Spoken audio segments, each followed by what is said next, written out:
नैहर में आइले अचके रही हम दिन भर बचके। नैहर में आइले अचके रही हम दिन भर बचके। छोटा काके चिजवा धके लटकले रहले। छोटा काके चिजवा धके लटकले रहले। भैया के बिछावना पराते सोइया मोर पटकले रहले। भैया के बिछावना पराते सोइया मोर पटकले रहले। भैया के बिछावना पराते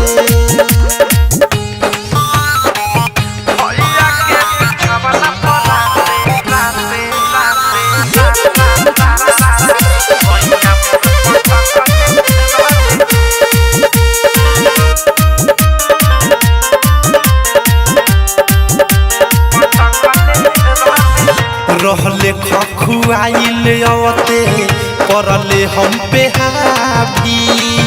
देख के रूम के चाबी हमार चल गईली भाभी। रहले खखुआइल अवते परले हम पे हावी।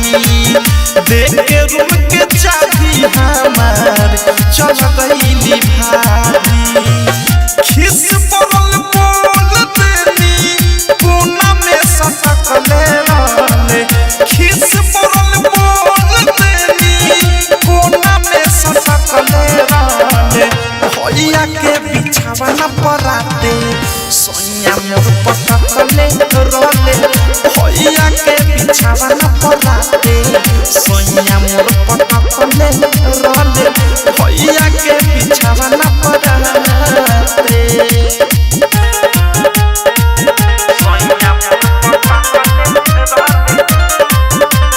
डायमंड रिकॉर्डिंग स्टूडियो छाना।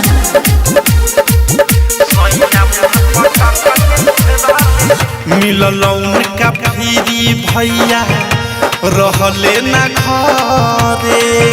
कके बहरिया लगले पाजा में धरे। एह सखी मिलल उनका फिरी भैया रहले ना घरे। कके बहरिया लगले पाजा में धरे। प्रेमी उठ से राइटर थारू भोदले भटकले रहले। प्रेमी उठ सनरक पतसा भोदले भटकले रहले।